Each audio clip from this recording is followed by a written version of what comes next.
You are listening to the Pencil and Paper Podcast Network.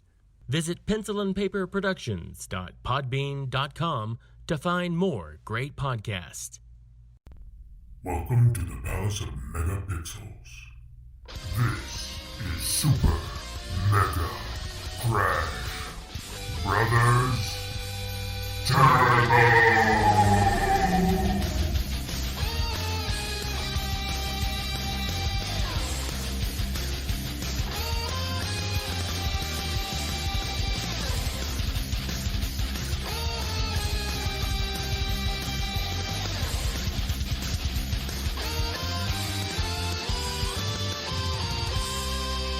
Hello, everyone, and welcome to Super Mega Crash Brothers Turbo. I'm your host, Stephen White. With me, as always, is my co-host, Lacey Finley. Happy Monday!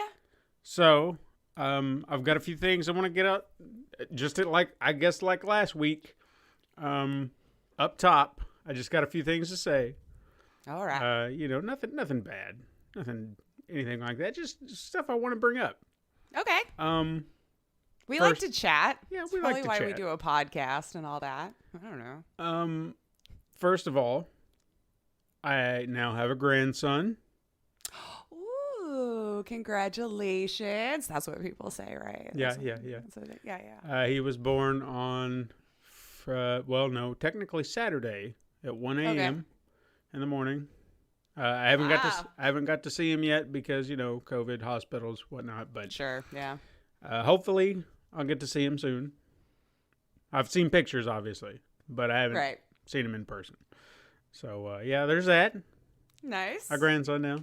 I know I sound old. Grandpa. But that's today. I can't help it. Right. I've been told that a lot. I heard that even yesterday. It's like, you're too young to have a grandchild. I'm like, here we are. Here we are, yeah. I don't know what to tell you. I don't know, man. I knew a guy who was 31 who was a new grandpa then, so I think you're ahead of the curve. I know. How? He was very young when he had his kid, too. What was he, like 10? No, I think he said he was 14. Okay. And then his kid had one at 15, so. Okay. Yeah, I guess the math adds up. Yeah. All right. Anyway. I was just like, if it made you feel better, I don't know. Assuming you were even feeling bad about it. Yeah. Seems a little weird, but I'm not here to judge. To each their own. Anyway, the other thing that I wanted to bring up, this might sound like I'm talking myself up in any way, and I don't mean to do that. This is more like how I guess the emotion I felt at the time. Like yesterday, I found out that 3 of my aunts were going to be visiting my parents' house, and these are 3 that I used to see a lot when I was a kid. So I kind of grew up around them. That side of the family are my dad's sisters, and I was just kind of excited to see them since all 3 of them were coming over to visit. So it's just like 1, 2, 3, boom, a nice little visit. So we decided to go over there and see them, and they're all kind of different personalities in a way. I guess 2 of them are very similar. They're kind of this spunky, older, got a mouth on them, sassy, Nice. kind of things. And the other one, she has her opinions, and she'll speak up when the time is right, but she's usually soft-spoken and sweet and that kind of thing. And when I saw them, they hadn't seen me in a while.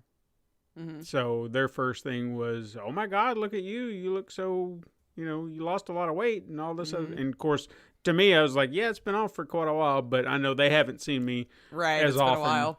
So it was just, they're just like, oh, you look good.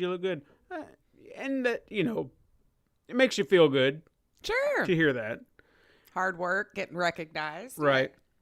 But it was a little later in the day that, before they were getting ready to leave, one of my aunts, she's 76 years old. She's just I don't even know how to. She's that little spitfire, the one that just doesn't care. She's got. She's gonna tell you like it is, and that's it. And the last thing she said before they got up to leave, she's like, "Now I want to tell y'all something. I'm going to say it now. That man over there is good looking as hell. And don't y'all ever forget it. And she looked at my wife and she's like, don't you ever let him get away from you. Ooh. And I mean, I don't know. It was an Just odd. walk around the house the rest of the day like, well, the good looking man of the house. I mean, it was, I didn't know how to process it. I just Right. kind of got not really embarrassed, but I was just like, I don't hear that very often. Right, yeah. And it was just like, holy crap, And I know it's my aunt. It's not anybody. Whatever. But it was just. You said you don't see her in a while, Right. so I feel like that's a fairly unbiased opinion. Yeah. And I just. It made me feel good. And I feel like we all kind of need that every now and again. Just some little, boost of confidence to just make us feel good. I didn't go around strutting my stuff like, oh, yeah. But I just. Like It peacock did with make feathers me out. feel good. Like it made my day. Like I didn't feel negative the rest of the day. I was just kind of like, I got a lot of positive reinforcement today and it made me feel good. Right. And I think we all kind of need that every now and again. Just a little bit of positive reinforcement. Absolutely. Whatever it is. Just see how much like that little bit of kindness went such a long way. Yeah. I mean, I really did. I felt like the rest of the day I was okay. Like I just felt really good the rest of the day. Yeah. It was nice. I wish we would all do that for each other a little bit more. Mm-hmm. And the side note to her too, I fell in love with her so much more yesterday. Now look, not because of that, Not because of that. no, not because of that, but because of something else entirely. And people, if you don't like it, tough. I mean, I'm just going to say it right out. Okay, I have. They're of a different era. We've, Sure. That's just people. We're all a product of the generation we grew up in to a degree. So Yeah, so there was a truck rolling down the road near my parents' house, and they kind of live on a back road. So you get some of these people, they're the kind. Anyway, He's rolling down his big old truck with his big old American flag and his big old Confederate flag, flying them high. Woo! Whoa. Good old boy, eh? Good old boy. And of course, the conversation starts with two of my aunts and my father. They're like, you can't be doing that. That's racist. And you hear that mocking tone in their voice, like, Oh, like, yeah, you can't. someone's gonna get upset. Yeah. Don't So want to hurt their feelings. exactly, that was the Yeah. conversation that was being had, and I'm just over there going, damn it, because I don't like Yeah. hearing it, and Right. I'm just like, and I don't know what I can say to get it through to them. You know what I mean? Well, we all know those family members where it's you basically just talk to a wall and get the same response back. Yeah. But as we're sitting there, my 76-year-old aunt, the one that called me the most handsome man, leans over to me and she's like, you know what? I don't like that damn flag. It's like, that's the stupidest thing. It's like, if they don't like it, why don't they get the hell out of this country? And I was just oh my God. Right? Oh my God. Some slips through, I tell you. The eldest one out of all of them is the wisest, to me. Right. I know Well, it doesn't. opinions are Right. biased. Yeah. But I was just like, holy crap. And then she continued, and I'll have to tone down some of her language because she can be real feisty. Colorful. Yeah, she goes, and I tell you what, something else.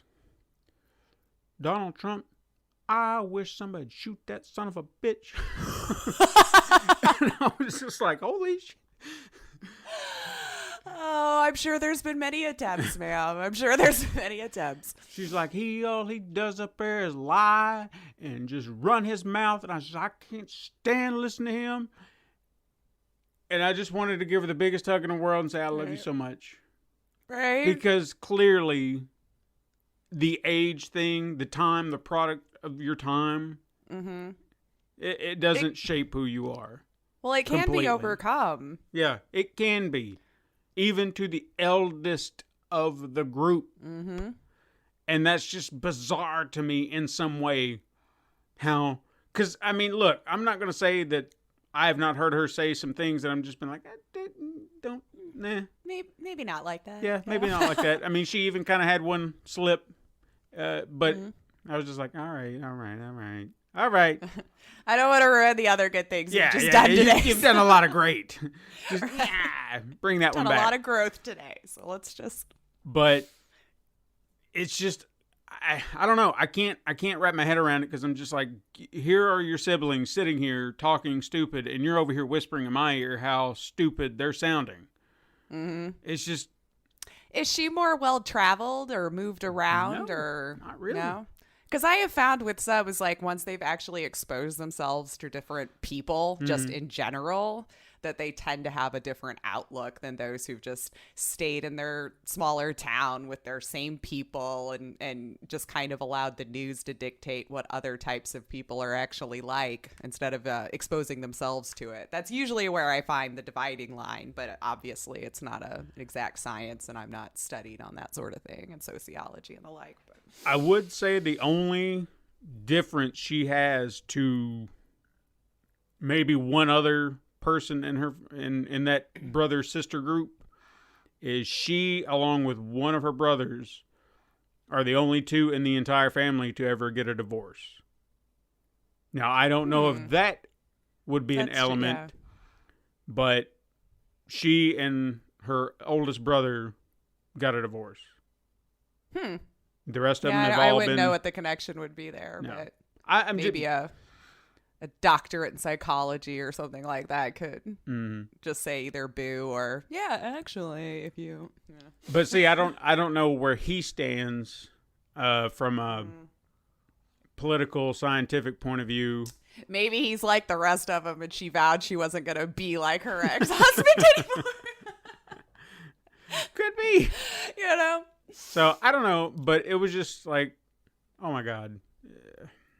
A little renewed faith in some family. Yes, maybe. yes. Yeah. I mean, look. I mean, even in the like, I never had a problem with her, but in the back of my head, I always knew these things because I was hoping certain things wouldn't get brought up, politics wouldn't get brought up, race wouldn't get brought up, and you know, even with the race thing, they'll say they're not racist, but when you say shit a certain way, you're just like, if you have to say it before you say anything else, odds are the next thing out of your mouth is going to be, like, I'm not, but, you know, like, well, all right, you just negated the whole start of that, but sure.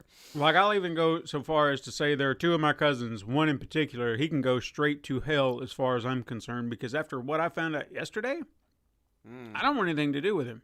I don't want to associate with him whatsoever, because according to one of my aunts, who she said she was on that Confederate flag, blah, blah, blah, apparently her oldest son refuses to go out with any woman who's been with a black man.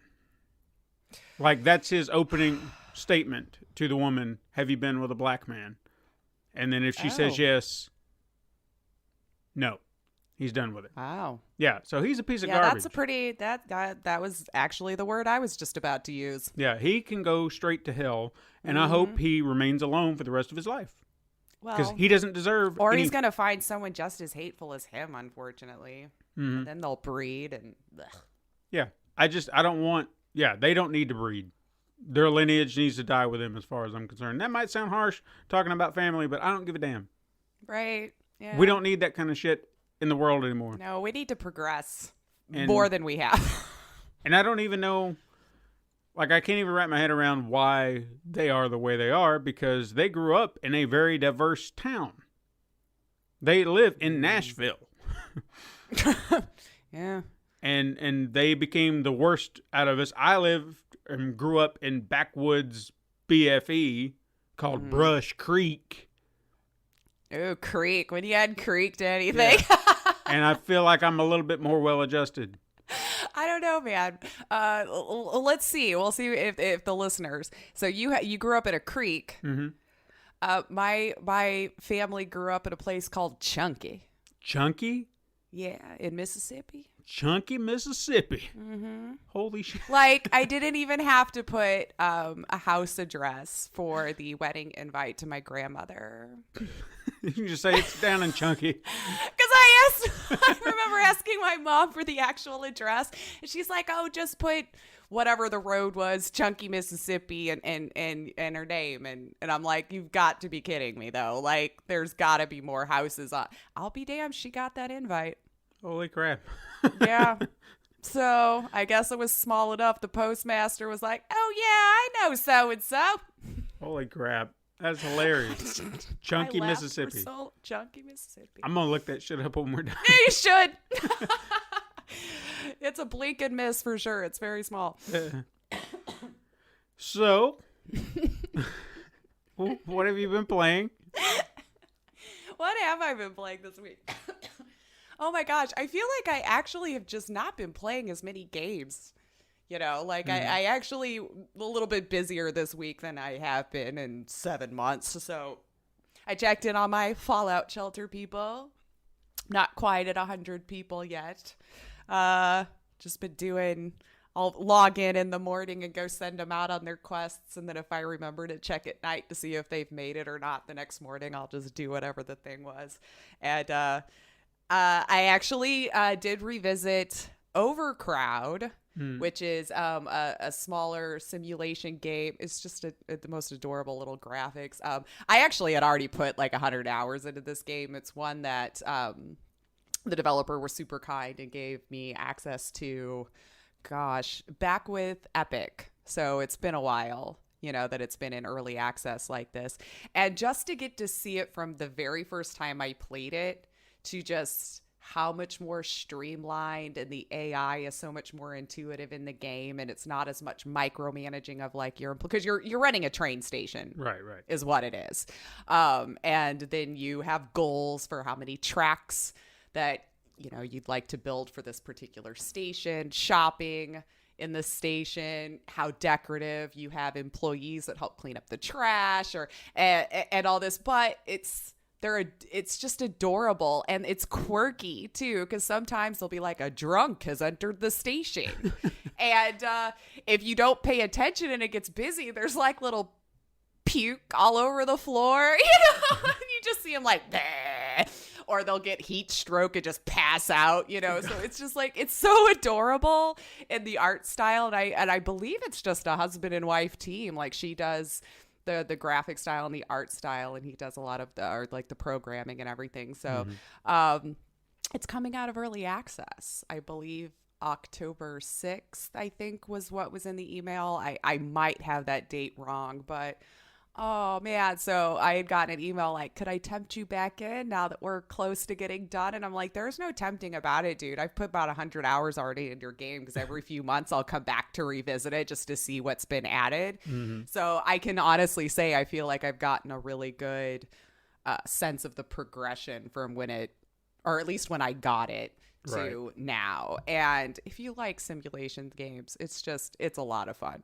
I really like it. If you like those sort of things, if like city skylines is something that attracts you, or surviving Mars, things like that, I think you'd really like this. And it was cute. So I revisited that, and it's definitely very much improved from, not saying it was bad before, but there was a lot of little micromanaging you had to do with your employees and tell them to do things. Whereas now it's been programmed that you can go to the employee screen and tell them what chores that you would like them to focus on as their first thing, and then a second thing if those chores are done, to focus on that, and so on, which did make it a lot nicer that you could just let your employees do a thing and hire accordingly. So it made it a lot more fun, taking away the whole okay, exit this thing, go pick up this thing, go to this thing. So yeah, I revisited that, and that might be about it. I re-downloaded PC Building Simulator, and I think I only played it for like 20 minutes. I always start a new one on that, because once I start getting too far along in the career mode and they want more complicated things done to their computer, I don't know why, I just can't figure out how to do it in the game. I just can't. I don't know if I'm overlooking an instruction booklet, or I just really need to know more about how to build a computer than I already do. to figure it out. But yeah, it gets to a point where I'm like, I don't know how to take this job or do what you want to the PC. And I'll be buying all these parts and doing all these different things, and the goal will never check off. And I'm like, I don't understand. And then I'll leave it alone for a few months, reinstall it, and just start it all over until it gets hard again. And then I'm like, I'm done. But yeah, so that's been my gaming week, I'm pretty sure. How about you? Well, mine felt a little beefier this week. Ooh. I did finish A Plague Tale. Oh, good. I Yeah. don't want to... I guess as far as story goes, I won't say much. One thing I do want to mention about it that I really, really loved about the game is the music is... I didn't even catch who the composer was for whatever reason, but the violin, the strings, especially there was like this one tune they did. It was very ominous and dark, and they would just kind of go up and then down and then up and then down, and it just gave you this sense of like, holy crap, what is going on? Something terrible. I loved the music in that game. Score was great, yeah. And the story was very interesting. I don't want to say too much about it. The last stretch of the game, I'll say the last chapter, that I got stuck a few times going, okay. And it was stuck in the sense that I kept dying because I kept making just one little mistake. One dumb turn wrong or something, like, yeah. I swear to God, if I have to repeat this area one more time. I do have to ask, though, because this was a running thing with most people I knew when we were playing it brand new. I almost made a clip compilation of it, and I wish I would have gotten off my butt to do it. But where you had to walk alongside the carriage when the arrows were going. How many is that? Oh, see? That's where I died. Yeah. It was the time. frustrating, right? Yeah. It was like me, and when I was in Variety Pack on Mixer, there was like 6 of us. That when we started sharing clips, I'm like, oh my God, it's that same spot. I had a clip because I finally slammed my hand on the desk. I got so frustrated with it that it knocked my camera crooked. Yeah. I was cussing. I was just like, because it would be little things. Like when I first started it, I didn't realize that you had to go on the left of the carriage. I thought, okay, well, I'll stay to the right and I'll try to pick off the archers or whatever. I didn't realize he was going to be fine. So the guard or whoever was on the other side came up and caught me off guard from behind. So I was like, all right, so maybe I missed something. Turned around, figured out where I was going to go. I went up the stairs and they're like, behind you. I didn't pay attention to behind me and then I got caught off again. Then I started picking up on everything. I was like, great. So once I had everything down, I knew what guards were going to come there and when. It was just a matter of doing it. Because it would be, maybe I'm too far up the stairs and they'll shoot me with an arrow, even though the cart's right there and I don't understand how that's even possible. The guards will be coming up the stairs and I'm beside the cart and I'm sitting there and I'll miss one and he'll be up on me before I can pull up my slingshot again. And I was just like, oh my God, man, if I die one more time, I swear to God. Yeah, I think we all had the same experience on that. I mean, I even got through the final battle even faster than the cart. I mean, it took a moment. Like I died a few times trying to figure out the pattern because that last stretch of moves that he did, it was just like, okay. Because, you kind of felt like you understood how many progressions were going. It's like 1, 2, go. 1, 2, 3, go. And then on the last turn, he was like 1, 2, 3, 4, and here's a 5. And I was like, hey, man, don't throw off my count. So once I figured that out, I was like, all right, I got it. But yeah, that was frustrating, but it was fun. Again, there were great things to it. For the most part, before that, I was playing Super Mario Odyssey. Got through a good chunk of that. Me and my wife have been kind of playing that simultaneously. She's Cappy, I'm Mario, and we just try to collect all our moons. We keep wanting to say stars because that's what it's always been, stars, and they're moons. And I don't know why we'll even do it. We'll be sit there, where's the next star? And I'm like, not star, moon. Moon! Yeah, I was gonna say you can't even say the moon is a star. So no, yeah, so it doesn't work. Wrong. But for the most part, we have gotten all we can get in each level up to a point. Like I think there's some in-game stuff that they'll do. Like after you beat the game, you can go back and collect however many stars are left in each world if you want, if that's your bag. But there are like 2 stars that I just gave up on because I'm like, you know what? I'm not going to do that. Because I think it was a jump rope challenge, which would be fine. But they want you to jump 100 times and they keep speeding up the rope. So you're just sitting there going, I've gotten at least halfway there, but then your thumb starts to lose rhythm. Apparently, I don't even realize I'm doing it, but Katrina's kind of noticed. Apparently, I get in rhythm and in sync with the jump rope somehow, and then I eventually screw up. I don't know how I'm doing it. The brain to finger coordination, yeah. So I didn't like that. And then there was another one where you have to serve a volleyball 100 times. I was like, I don't want to do this 100-time crap. Yeah. But you have to get those to get the moon. And I was just like, I really don't. I don't have it in me to do it. I don't want it that bad. Well, does she? You could tag team. I mean, she tried the jump rope challenge and she did about like me, get around 40 or 50 and then just somehow botch it. And don't know how, don't know what you're doing wrong. You're trying to keep it timed. And it was just like, screw it. It doesn't matter. Doesn't matter. That's the way I looked at it. I don't care. Right. Life will be fine. Yeah, it will be fine.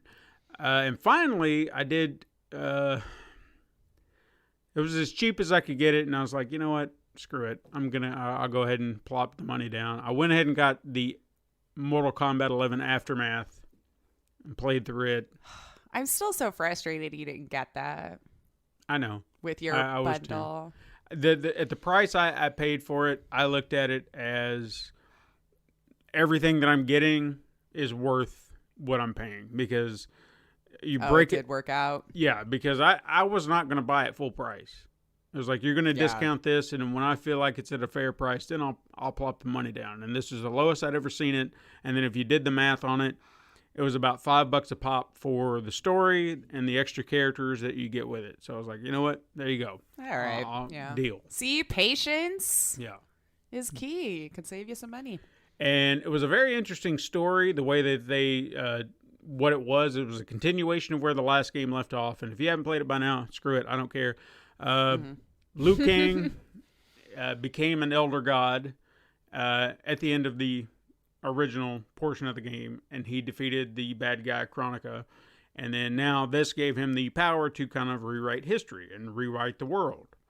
So that's where we kind of left off, and we kind of pick up from that point. And also Raiden, if you didn't know, is he's mortal now, so he's no longer an elder god. Okay. So that's another interesting twist. Again, if you haven't played it by now, you didn't care. We probably could have done the spoiler 3, 2, 1, but I guess we missed that. Hey, it's been out. It's been out a while though. Yeah, if you haven't played it by now, you didn't care enough to buy it by now. I was just gonna say that any huge Mortal Kombat fan probably would have by now. Anyway, they couldn't rewrite history because there was apparently a crown that Kronika had, and the crown meant or allowed her to rewrite everything, but it was destroyed in battle, so they had to figure out a way how we're going to get that. Well, then Shang Tsung, played by Cary Hiroki Tagawa, hopefully I said his name right, from the movie, from the 1995 movie, who was obviously in the game prior to this, but now they gave him a meatier thing to do because now he's in the game, you know, or at least more than he was. He's essentially pivotal to this whole thing because it's like, well, you know what? You can't do this without the crown. You're like, well, how are you going to do that? And it's like, well, here's what I suggest. And obviously, if you know Shang Tsung, you're like, bullshit, dude, you're up to something. What do you want? And they're just like, well, we don't really have another choice in the matter. He's making a good point, as he always does, but you know he's going to screw everyone over in the end. And then they just kind of go along with it, but they're expecting him to be devious. And they pretty much undo a lot of what happened at the end of the other game. A lot of people die that didn't die prior. Shao Kahn gets loose and pretty much... and we also find out, if you're unfamiliar with Sindel, who is Shao Kahn's wife, who is also the mother of Katana, she's actually a very evil bitch. because it was always like, oh, Shao Kahn, he's got you under a spell, and oh, you killed my father, and no, she did that on her own accord. She was not under a spell at all. She hated her husband. She killed him and married Shao Kahn because she loved him. Period. So if you had that, divorce was never an no. No, okay. She considered him weak, and he didn't want. She wanted more power, and this was a way to get it. I guess so. So anyway, all that, they undo everything. They go after Kronika, and of course, what happens at the end is while everybody's in battle, Shang Tsung does his little Morphe thing where he, disguises himself as somebody else and practically tricks Fujin into handing him the crown after they acquired it, because he was looking like Raiden. It's like, oh, you got to give me the crown. I got to go save such and such. And he's like, okay then. And then you're like, haha, screw you. I got the crown. I'm Shang Tsung, and you're all dead. And pretty much that's what happens. And then there you go. Yeah, but then we find out, and this is the little twist, is Liu Kang knew this was going to happen. The elder god Liu Kang knew this was going to happen and followed them into whatever pass that they went to stop him from that point in time. Time travel rules, whatever. But then this is the only part of it that I was a little disappointed in. I mean, it was pretty short because it was like 5 chapters versus the original game's 12. I wish it had stuck a landing to a definitive ending. And I know that's not Mortal Kombat's stance. I know it is when the next game comes out. Right. But I'm sitting here watching this going, are they going to let him win? Are they going to let Shang Tsung win and rewrite everything at this point? Because holy crap, that would be cool. A new universe. Yeah, what perhaps. Where would the game go at this point? That intrigued me enough story-wise. I'm like, that would be okay. I'm intrigued. Keep going. But they didn't, because once you got to the end, it was just like, whose side do you choose? So you got 2 endings. So now you have to decide, well, which one is the definitive version? And if you watch them both, obviously Liu Kang's is the definitive version. If you really kind of take it to heart, because that one felt the more thought-provoking, deeper meaning element to it. Because when Shang Tsung wins, again, spoilers if you haven't played it, whatever, he remakes everything. Obviously, he's taking over. It really boils down to him taking over every realm. So Earth realm, Outworld, whatever other realms there are, and he's just turned into this gigantic version of himself. Like everybody are peons, and he's like this god on a throne, just sitting there going, and that's it. Yeah. But then when you go to Liu Kang's, you see him kind of remake everything, and then we go to the Shaolin Temple where he was. Everything seems fine. You see everybody kind of training and everything, like everything's at peace. But then it also seems like they went back to an original point in time, to a story that we've never seen before. Because we've always heard I don't remember this in any of the games. Of course, there's been 11 freaking games, so it's a little hard to keep track. Right. But he met Kung Lao, but not the one that we've seen in the games, but one we've heard about in Tales, who won the original Mortal Kombat. And Liu Kang is a descendant of him from way back when. Okay. And it seems like they're kind of using that as like, well, who are you? And he's like, well, I got to get you to train. He's like, train for what? And then Liu Kang's just like, gives him that look like, I'm not going to say it. Right. You know what game we're playing. You know what do it. And then, so to me, that's probably the definitive ending. But, I mean, it was cool. I feel like they had an opportunity if you were going to do that. Why not? I don't know. Just go crazy with it. I mean, you had an opportunity to really, really take it somewhere. And I don't know. I kind of feel like they chickened out a little bit.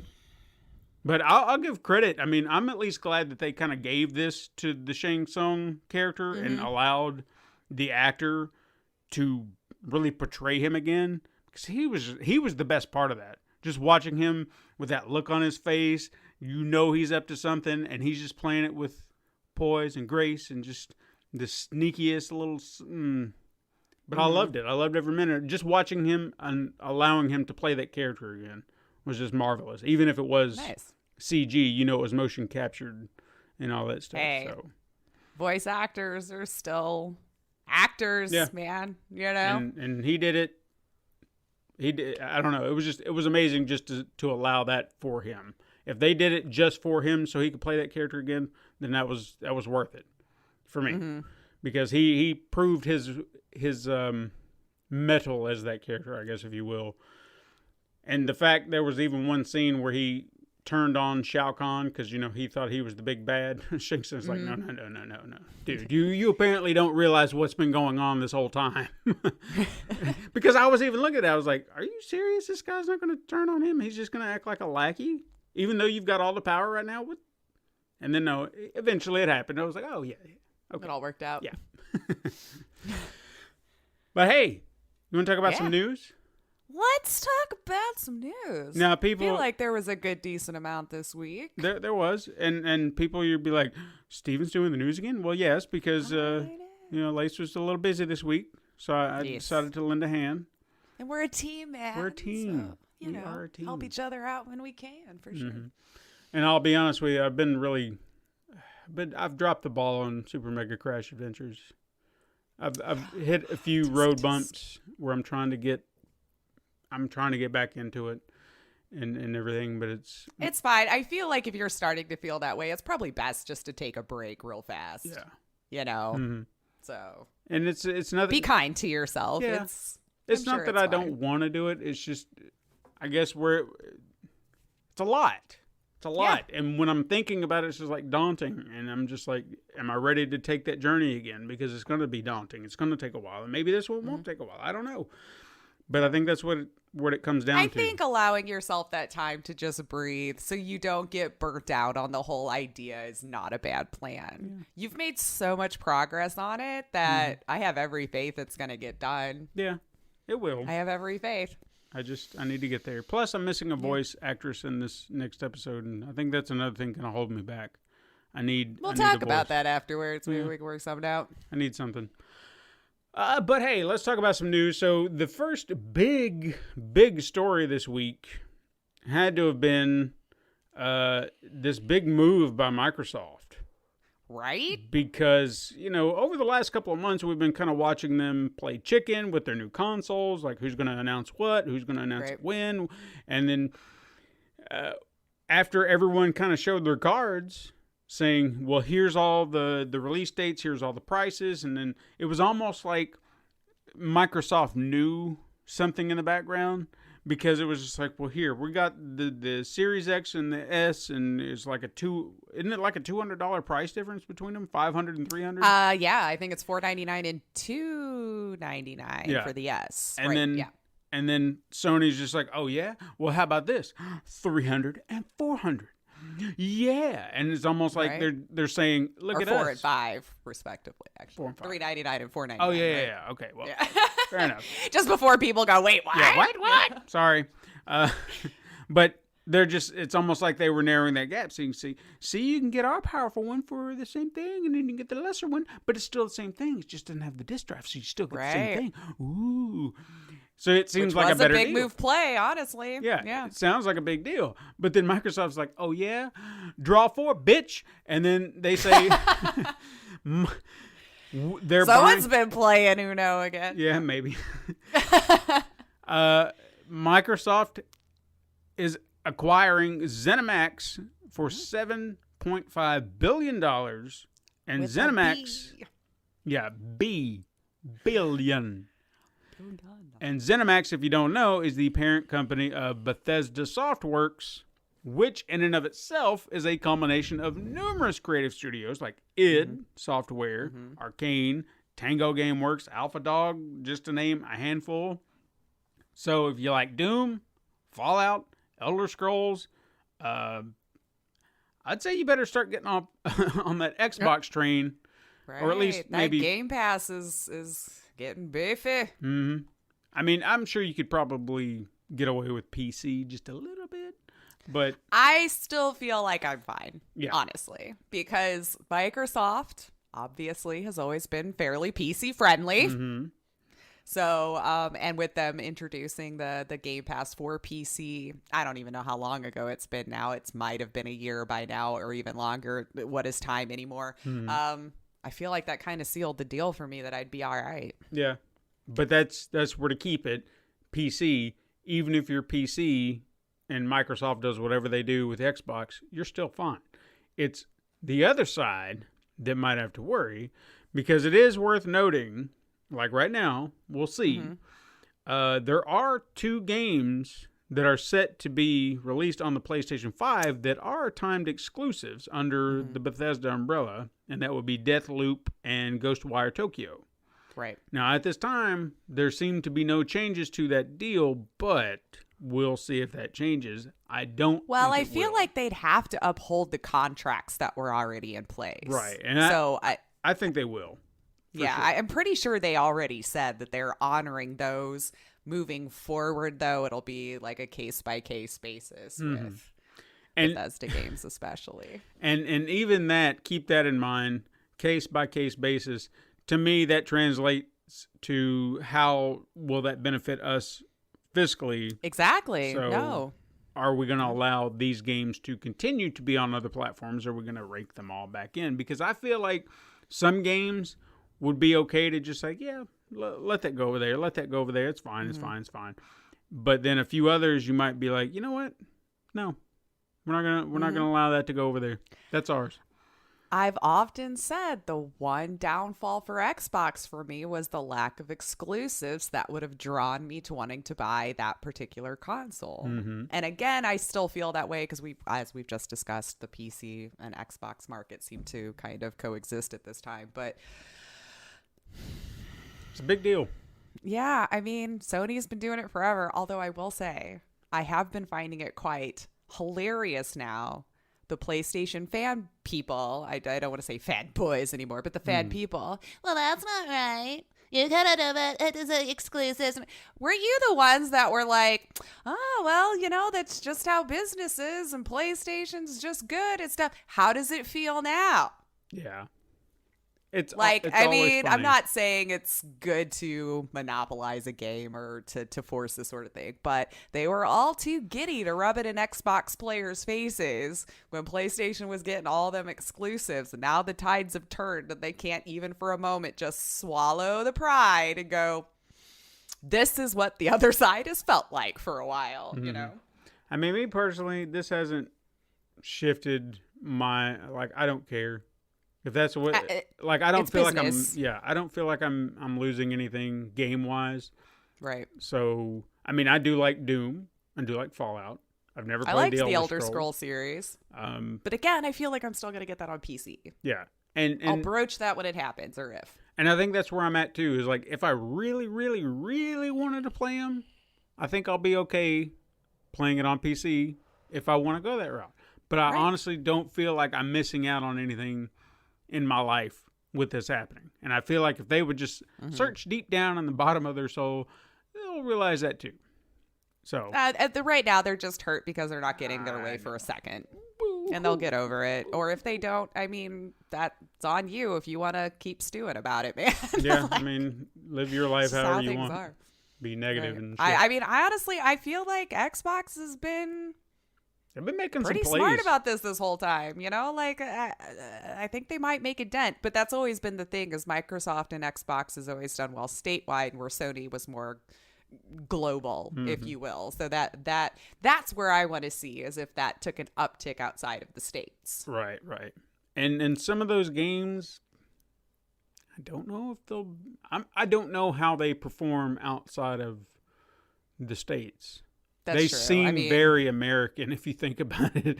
and that could be a big factor as to why like a lot of maybe the first party games and stuff is Western, Yeah, and we'll see. But different strokes, different folks. yeah, but on a more positive note to this thing, if depending on what side of the fence you're on, Right. Where you fall. this could maybe possibly lead to a potential follow up to New Vegas. Seeing as how Yeah. Obsidian and Bethesda are now back together under one roof. And Obsidian's been trolling people with that this week. So that would, I think that would be interesting if they wanted to do that. Yeah. Because I've always heard people really loved New Vegas. I mean, that was kind of the split. There's the people who prefer that one over the other Fallout games and vice versa. So it did really well in its own right. Now, the only thing that I have to ask at this point is what is Sony going to do? Because they haven't made moves like this recently. The only big high-profile acquisition that I remember them having was Insomniac. And that was a good get, don't get me wrong. But Microsoft is moving mountains at this point, trying to secure their spot. Yeah.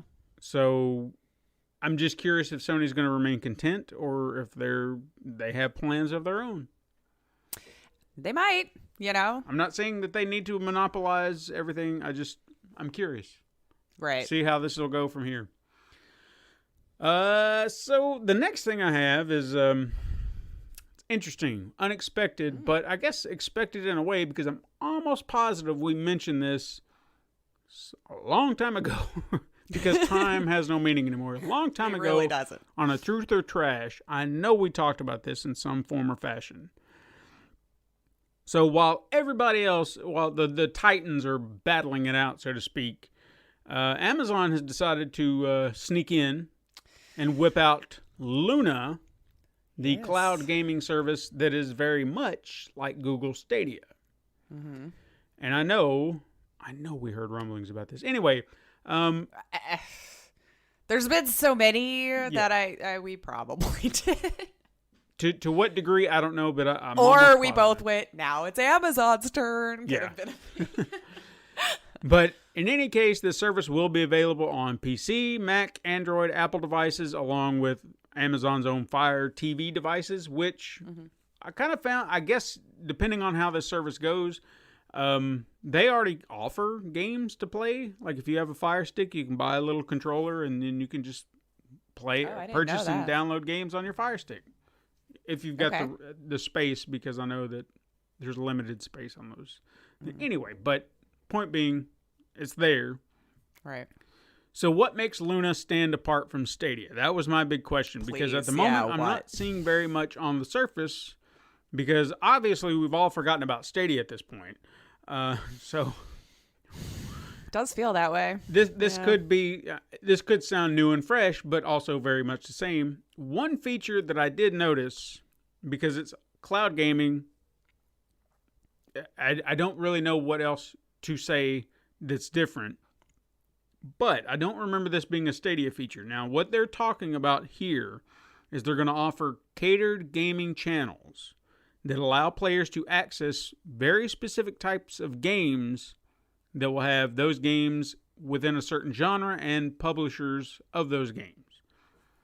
Okay. For example, Luna Plus is a channel that will give players access to games like Resident Evil 7, Control, A Plague Tale, and a few others for $5.99 a month.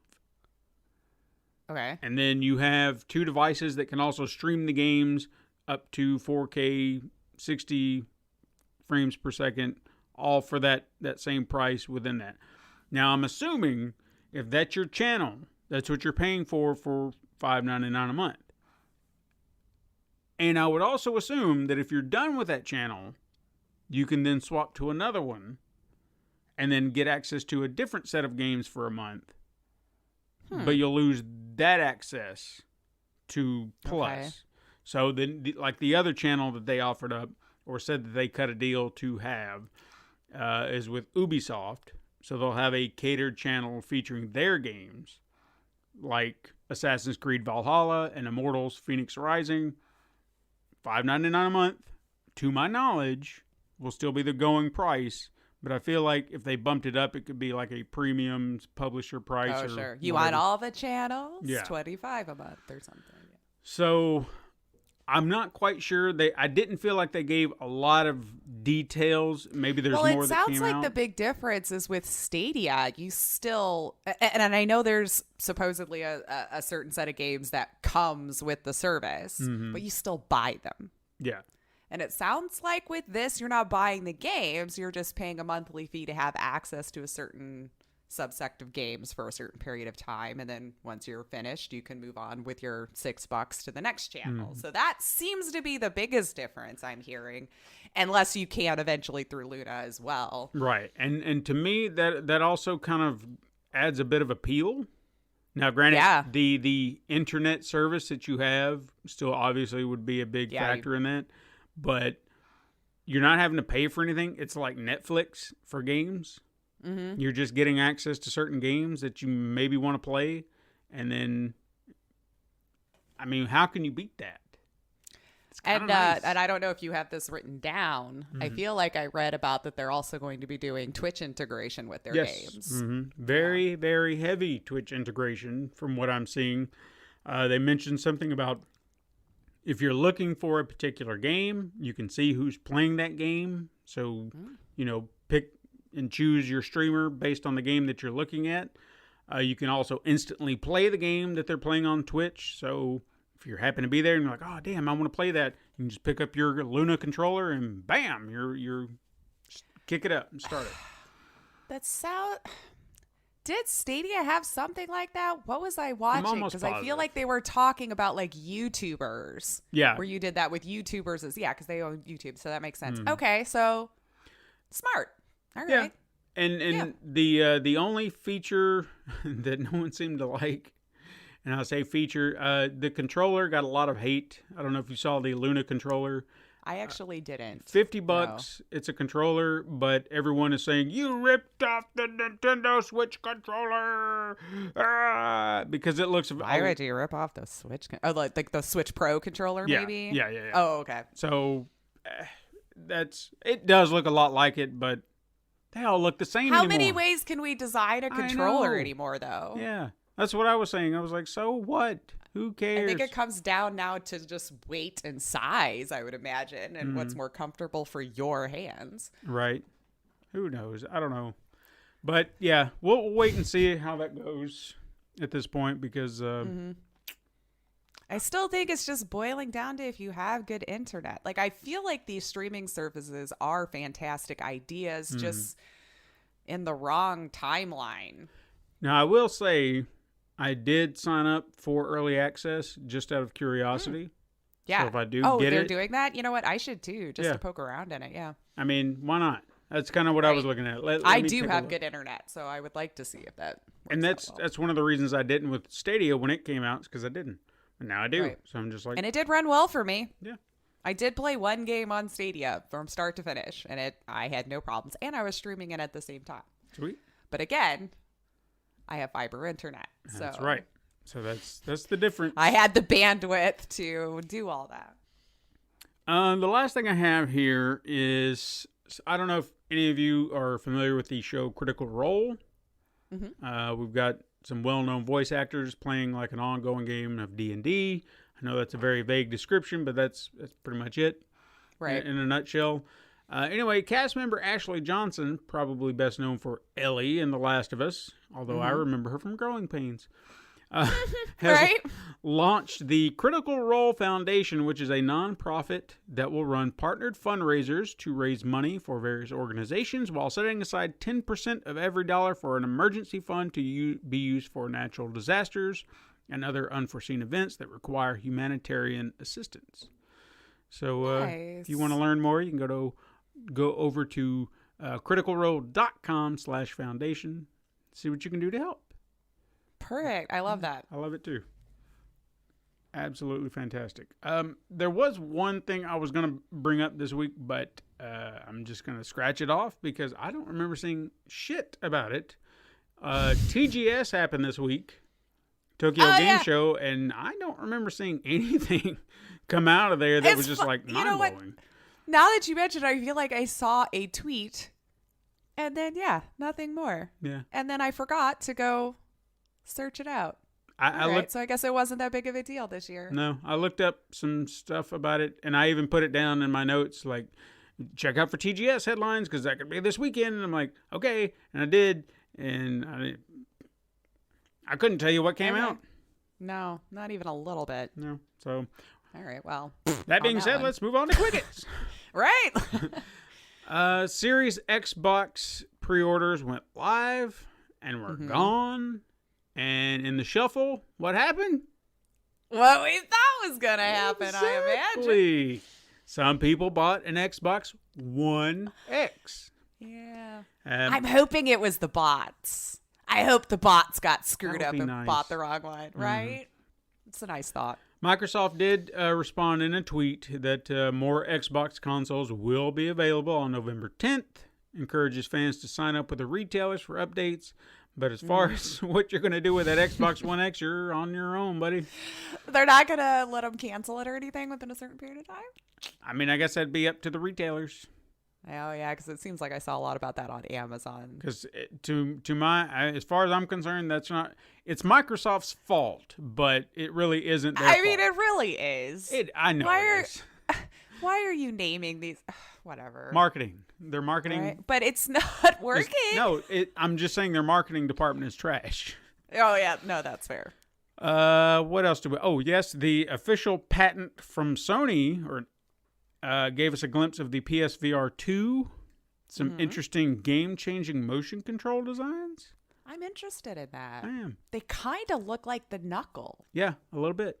I know other people, I can't remember what they were comparing it to, the Oculus with the joystick, so it kind of looks like a hodgepodge of both. But I'm curious in it. It does look more comfortable. A little bit, yeah. Oh, yeah, absolutely. I'm hoping... I'm not going to buy a new VR headset unless it can be miles ahead of what I've got. Because it's good, but you got to give me something better. I want to get into that thing a lot. And right now, it's kind of hit or miss where I'm just like, do I want to do that right now? The work. I still feel like, especially with the console, it would benefit from that inside-out tracking. And I don't know if that's an Oculus thing. Yeah. I feel like that's the only place I've seen it implemented so far. But I feel like that would be the best bet because that eye it really is trash when you start to really get into a game. You lose tracking so quick. Yeah. And I think the other part of it is the setup. It feels like work just to play a VR game, and I don't want to work. I just want to be able to grab it and go. You know what I mean? Right. That's what I like about the PC one. Yeah, it sucks to initially set up and get them into place, but once it's done, I'm set. Yeah. I can just put it on now. It also seems that the NVIDIA RTX 3080 has been seeing numerous reports of crashes, adding to its issues along with last week's pre-order debacle. Yeah. Which sucks. I mean, it does suck. But then I still go back and think about the scalpers. And then I kind of smile hoping they are stuck with the 42 cards that they bought before they all got sold out. Because now that we know they're not working as well. Well, not all of them. Well, let's hope it's theirs. Yeah. I hope they got all the Garbo ones. That would be nice. Yeah, and I was discussing this with a friend of mine the other day that told me they were going to get a 3080, so I had sent them a message like, were you successful? How's it going? And they were like, oh, no, I never do it firsthand. I always wait for the third parties like Gigabyte or MSI and all them to get a hold of it, which, I didn't even think about that, but that's kind of a smart play. Let the kinks get worked out, and then by the time third parties start selling the same thing, you probably have a better device. That's true. Activision saw some reports coming in last week that an estimated 500,000 Call of Duty accounts were compromised. However, Activision claims that these reports are not accurate. Oh, well, that's good. So, I hope that's the case. Yeah, it was kind of confusing, right? When it first came out, they yeah, it was pretty bad.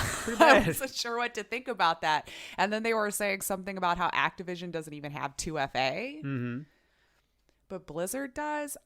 So I got a little confused about that whole thing. And it was from Forbes where I read it. They're usually fairly accurate. I don't know. But I told people just to check anyway, man. It's always a good idea. Never a bad idea. A Nintendo website leaked an unannounced Switch exclusive dubbed Kirby Fighters 2, and then it got released immediately afterwards. What? What? Yeah, it was just like, hey, there's this game that's coming out and nobody's ever heard about it. And then suddenly Nintendo's like, there you go. Just have it. There you go. Christ's sake. Leakers, I swear, man. Yeah. I'm starting to get a little annoyed with them because, like, don't we miss being surprised and having that new thing? I do. I know they don't care, but I am getting a little irritated with people who keep leaking information, especially so early. Yeah. I mean, I'll be honest with you. I do miss that thrill. Right? Because if I can go in blind to a movie and not know what's going on, oh my God, I love it. I think if we all got rid of social media, we could go into most everything blind these days. Yeah, it would help. I'll get there eventually. I need to. I'm paring it down, man. Paring it down. A new update for No Man's Sky Origins adds more planets, tornadoes, volcanoes, lightning, sandworms, whole bunch of stuff. For VR also? Sure. Okay. Why not? Well, you play it, right? Or used to, or once in a while? I haven't picked it up in a while. Like, I played it, I guess, as it was getting better, and then I just kind of, dropped off again. Like, I would want to go back now just to kind of check it out, because I'll be honest with you, if it is kind of fun just to hop around and ship and fly from planet to planet, just because, check stuff out. And it looks, I mean, this looks like the game. Every time I see them do an update, I say this. It looks like the game that they promised us so long ago, right? Because it's so alive now. There's so much going on now. When you look at these trailers, you're going, okay, now I really want to go check this out. I feel like they earned all the credibility back with their fan base, for sure. They all seem very happy with it now, and it's amazing looking. I mean, and you'll just learn to phrase things properly next time when you're coming out with something new, and temper expectations. Give a roadmap. Yeah, it would be nice. But temper expectations on release. I'll even give them credit for not leaving everyone hanging either, and just being like, okay, well, I know we dropped the ball, but screw it, we're done, and just walking away, because they could have. They took the heat, and they rose above, so I am happy about that. PC versions of Metal Gear Solid, Metal Gear Solid 2, and the Konami Collector Series Castlevania and Contra are now available on GOG. If you want to go play I love those good old games. on some PC. DRM free, baby. They are yours. So I'm gonna try to bring this up just right, because I have a little issue with this one. The release of Marvel Spider-Man Miles Morales for the PlayStation 5 will offer an Ultimate Edition that will include a fully remastered version of the original game called Marvel Spider-Man Remastered. However, owners of the original PS4 version do not get a free upgrade, even though that was something I was kind of hoping would be a thing that they would announce. And I kind of thought they would have done, yeah. So you have to pay for this, because it's $10, $20 more, however much it is. I feel like Xbox was the only one who promised that, like, the newer games would get a free upgrade, though. Here's my issue, okay? Think about this. Now, if I'm buying an Ultimate Edition, and I don't know what is coming in this Ultimate Edition, okay? Let's assume it's not just the Miles Morales game and then the old game remastered. Hopefully there's some other good you're calling it Ultimate Edition. Give me more than just those two things. Because they made it sound like this, it was like you're getting the other game and it said you get it for like $10 extra. It's like, yeah, but the price point is $49 and $69. That's not $10, that's $20. Right. So help me out here. What am I missing? So hold on, just to see if okay, sorry. Well, I'm trying to get there. I'll let you finish. Yeah. I thought you were done, but no, go ahead. Well, I'm just kind of pointing out that price difference. Now, here's my dilemma. I don't have a PlayStation 5. I probably will not have one when it starts. And I understand that if I buy the PlayStation 4 version, I automatically get the PlayStation 5 version upgraded for free. But if I was willing to take that extra push and get the PlayStation 5 version to get the remastered version of the original game, why could I not have the PlayStation 4 version too? if I buy the PlayStation 5. I feel like if you're giving me that free upgrade regardless, then whatever version I buy, I should automatically get both versions. I feel very confused now. Keep it to this level. Keep it to this level. If I went ahead and bought the PlayStation 5 version of Miles Morales, Yes. why can I not have a PlayStation 4 version too? Why can't it work backwards? Oh. Because it wouldn't work on PS4 hardware? But you're already giving me an update to PS5, so if I went ahead and bought it on PlayStation 5 to get the extra bundle stuff, why can't I just have the PlayStation 4 version 2 for free? It's working one way. Why can't it work the other way? Yeah, I don't know. See what I'm saying? I guess they want you to buy the PS5. But if I'm buying the PlayStation 5, I should have a PlayStation 4 version 2 for free. Oh, boy. Because Yeah. you're telling me that if I buy the 4, I get the 5 for free. So why can't I just buy the 5 and get the 4 for free? I still think it would just boil down to they want you to buy the PS5. So they're not willing to give you anything more for the PS4. But they're trying to give you a perk when you buy the PS4 version for when you do buy PS5 that you'll get the upgrade. I think it just boils down to trying to sucker you into buying the console. I don't know. I feel like this whole thing is turned, like, I was all excited, and then now this thing that they're pulling feels like trickery, and I don't like it. I don't like it. It does. Mm-hmm. If it had to take us this long to break it down, you made it too hard. I don't understand things. Adidas is making Cyberpunk 2077 sneakers, and they're atrocious. I just don't know why the rubber part back towards the heel is so much longer than the actual place your heel goes in. Yeah. I mean, did you understand my reference when I said that they look like Ninja Turtle feet? Have you ever seen the Ninja Turtles and their feet? I have. Like in I used to love the the Ninja movies Turtles. and stuff like that. Even Yeah. the movies specifically, Oh. their feet look like that, like those damn sneakers. Because the heel's too far in the back, and you're just like, man, that's just weird. Well, I was trying. You remember those? What are they called? Push-ups or whatever? That where the heel was rounded. It was supposed to help you walk better, and then it ended up just like screwing up people's legs and stuff like that. So I was wondering if it was some sneaky like, oh, this is so good for your posture, but I feel like you'd be stepping on more rubber. I don't know. Anyway, either. that's a thing. They're ugly. The Game Awards return this year on Thursday, December 10th. So hopefully maybe look forward to our coverage on it December 14th, depending on how it goes. Because I thought we'd be talking about TGS this weekend. We're not. No, yeah. BlizzCon Line. What? BlizzCon Yeah. Line. Get it? BlizzCon Online, BlizzCon Line. They smashed it together. Okay. I was starting to worry for a minute. I'm like, are people in line for this? No. Right? No? Okay. BlizzCon Line was I'm slow it's okay. today, clearly. It's okay. I forgive you. It was announced for 2021, but I don't care. So I just thought I'd throw it out there for anybody that might. Oh, okay. Because there you go. Blizzard is trash too.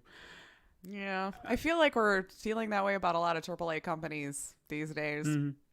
I'm not sure if we mentioned this or not, but I just happened to notice something about it, and I thought, well, what the hell? Because I know it was supposed to be out this year, like a lot of films, but everything's got pushed back. But Monster Hunter got pushed back to April 23rd, 2021.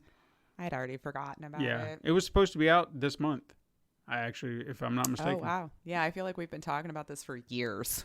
Oh, I'm so angry about all the things that this COVID crap has done. And I understand that there's a lot going on in the world, but just, it's taking away so many things that bring me joy. And and some companies decided to keep on filming and doing their thing anyway. So it's kind of a confusing thing. Like Netflix, they didn't stop filming. No, they didn't. I watched movies that had references to things that only happened this year. So, yeah. Sega is apparently developing a live-action Yakuza movie. Oh. I mean, I missed that bit of news. cool. Okay. It could be. I don't thought we had trust a lot of it anymore because I feel like you get some big movie director that doesn't play games and then screws the whole format up. I mean, I thought we've had plenty of Yakuza We films. already had a 40-hour movie when you played the game. Mm-hmm. I just don't see why we need to turn that into a film. I feel like there are plenty of other Yakuza We're just films running out of in the ideas, world man. that kind of do it justice already. Yeah. I mean, I'm sure. Well, I guess I'm non-gamers.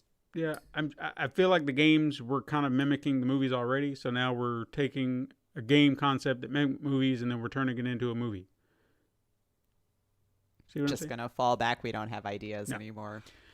Finally, the Tribeca Film Festival is expanding to include video games in 2021 because I think of the narrative that's great. element of it. Yeah. So I'm really surprised by that. I was too when I saw it, but when I started reading through it, I'm like, yeah, they deserve some huge nods because some of these stories and the way they're portrayed and how it can make you feel when you're invested in the moment absolutely deserve some sort of recognition. Mm-hmm. And the voice actors that are in it, top-notch people, really interesting. Yeah. Interesting.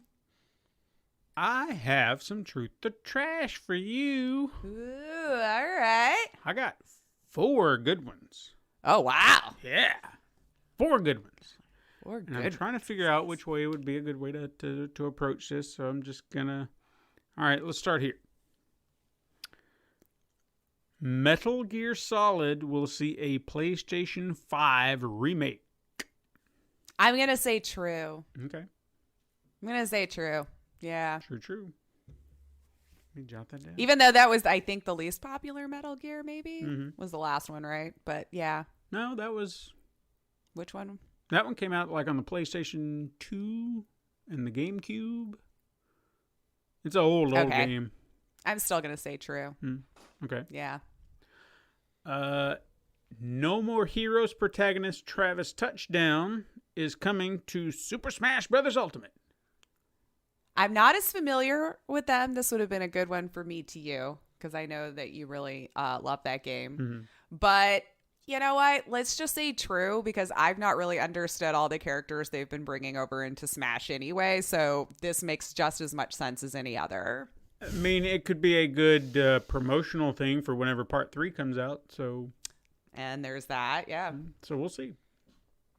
Now, I know we've done a lot of Mortal Kombat 11 rumors because there have always been so many. Especially the still ongoing Bruce Campbell Ash.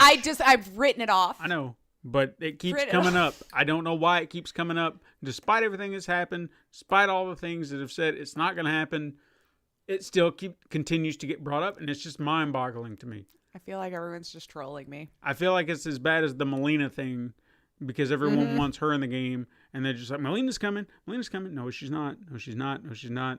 Same with him. No, he's not. No, he's not. No, he's not. I know this is what we want, but it's not going to happen. So just stop. Mm-hmm.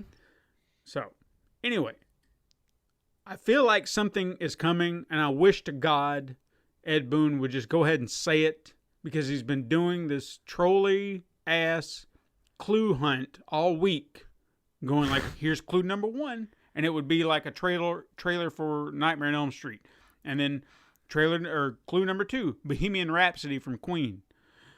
He did a clue this morning that I saw, and it was just like the next DLC is, and it's a picture of what looked to be James Bond with a gun to his head, and I'm just like, what is that? I don't know what that is, dude. I don't know what that is. You're not going to put James Bond in the game, I know that. So what the hell is it? I don't understand what you're doing. I don't get it. I don't get it. So. And maybe there's people out there smarter than I am. A lot of people have been saying Rain, which is an old character from the games. Okay. Fine. Okay. Wonderful. Just say it already. Unless you've got Right. something huge. But the clicks. I know, but if you, The engagements. until you have something huge, like Ash, stop with the games, man. You can tell me whatever characters from your old-ass game are going to be in there. I'm not interested. I'm interested to a point. I'm interested when you give me something I'm not expecting, like RoboCop, like The Terminator. Those are things I don't expect, because you could sit there and say, hey, every other character from the old games is coming back. Great. Wonderful. I'm not that excited. Like that. Give me something I don't expect. Anyway, this would be cool if it's true, but you tell me if you think it will be true. The next combat pack will feature content, which is new skins and new voices featuring the actors from the Mortal Kombat film. So, Lyndon Ashby as Johnny Cage, Bridget Wilson as Sonya Blade, Robin Shaw as Liu Kang, and Christopher Lambert as Raiden. We've already got one. I kind of want to say true, just from our beginning conversation where you said the original actor was in the Aftermath DLC. So it seems like that could have been them grooming you for the fact that this was going to happen. Yes, let's say true. All right, then. Although I have no idea how those three hints connect together, I would have to probably do more research on the actors themselves, or maybe other movies or things that they've been involved in to make those clues make sense to me. Yeah, I don't know. But, I mean, if they already snagged the one guy, why not? I know. That's kind of what I was thinking, too. I think they could. Yeah. I think they could get him back. At least. I'd have to look up their names because I don't know if they're you should working or anything. As like how accessible they are, you know? Well, Lyndon Ashby, he's one of those actors that I'd know him if I saw him, but I don't see him very often, so I just kind of forget about him. Right. Bridget Wilson, the only other thing that I can remember her from, I know she's been in movies, but the only other movie that I remember her in was... Christ, what is that movie? Billy Madison. The Adam Sandler. Been a while too. Yeah, and she was like the teacher in that, and I hate that movie. Robin Shaw, he's not really an actor. He was more like a martial artist who did acting in the movie. Okay. So, and he did all right. But Christopher Lambert, you should remember him. He was the Highlander. There can be only one. See, I never remember anyone's names is my problem. That's fine. It's fine. Like, the fact I remember my own most days is starting to become impressive where it shouldn't be. Now, the last one I have could be. Oh, yeah? It's up to you to decide. All right. Microsoft will acquire Sega.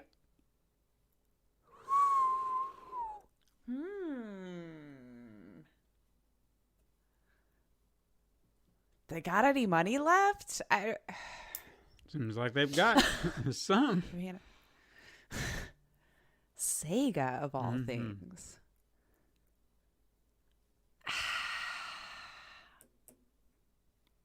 I'm going to say trash. Okay.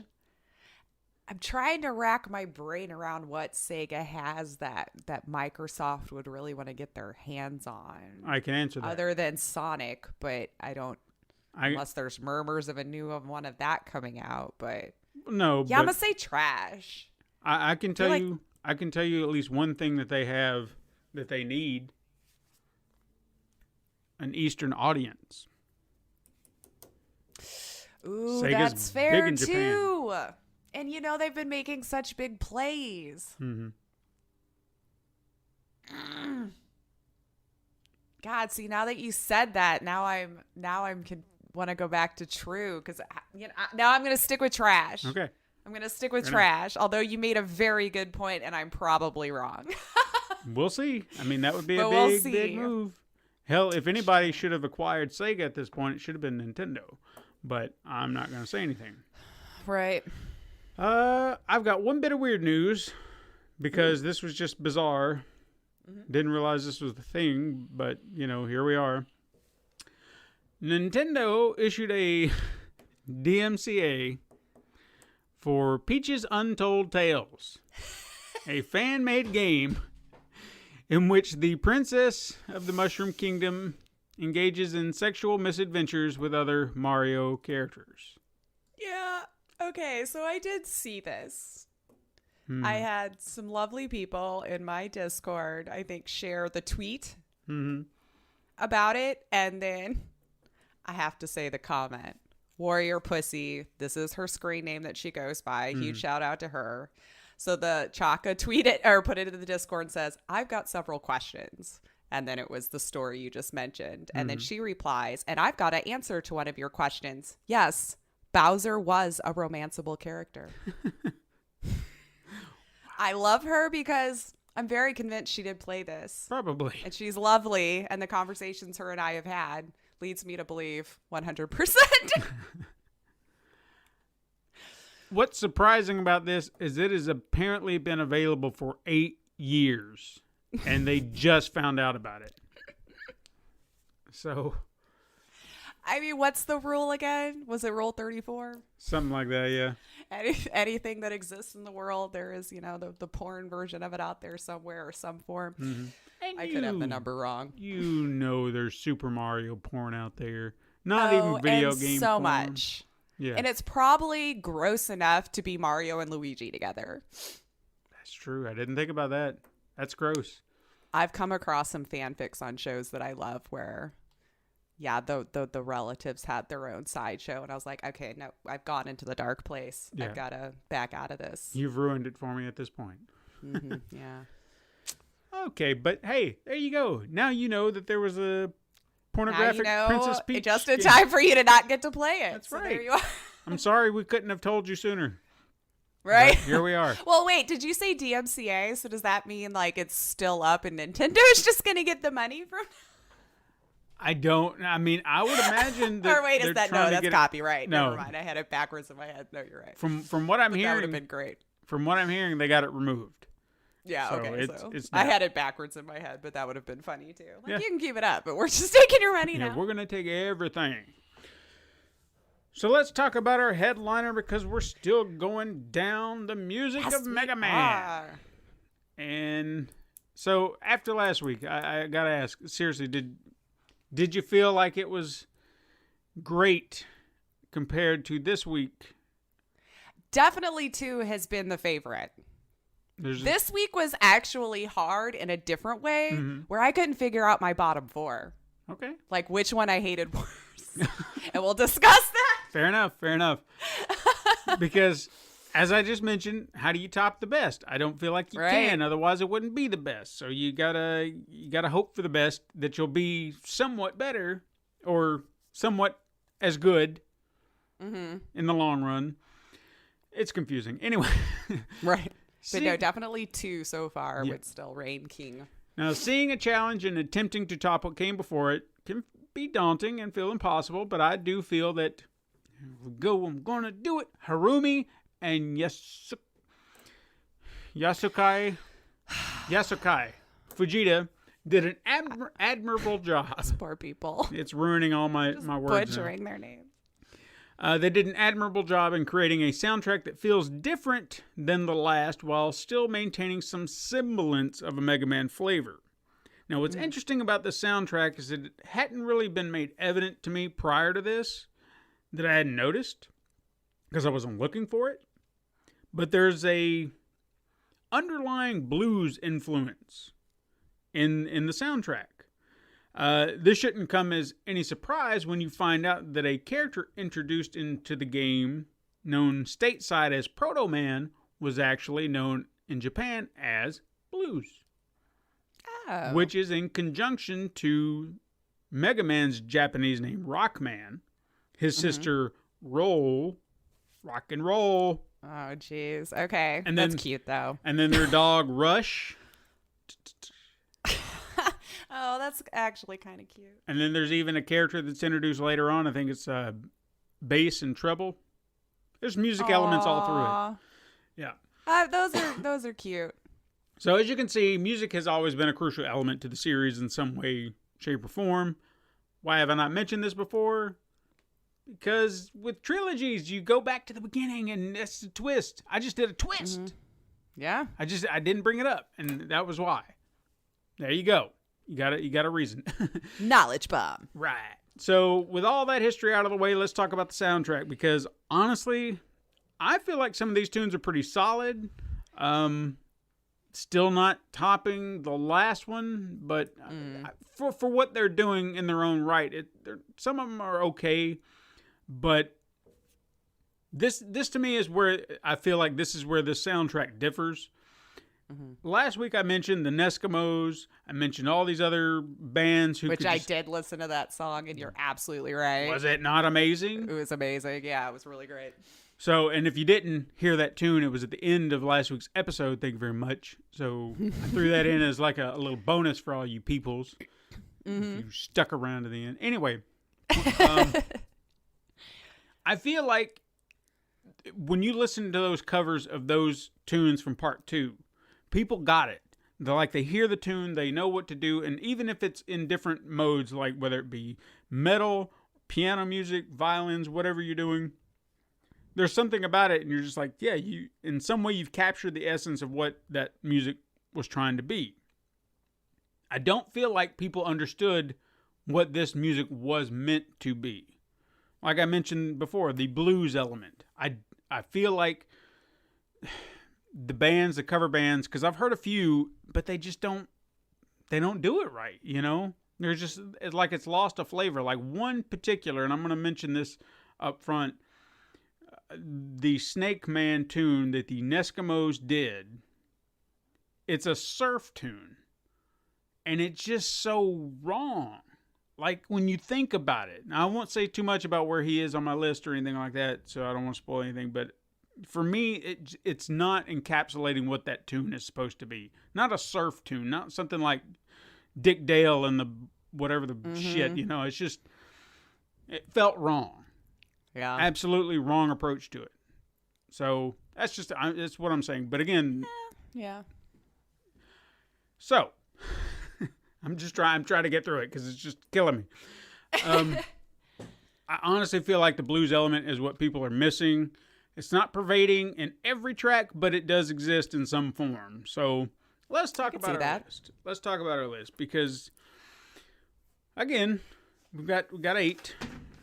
I'm really curious to see where we wind up here because I will say that I did get stuck on a few where I'm just sitting there going, because I don't have a special place for a lot of these. Like there are a few I will say up front, yeah, I was just like, oh yeah, I love that tune or I love that tune. There are a few I definitely have a couple like that, yeah. But there were a few others that I'm just like, I don't have a yay or an A one way or the other, so I got to figure out where to put you.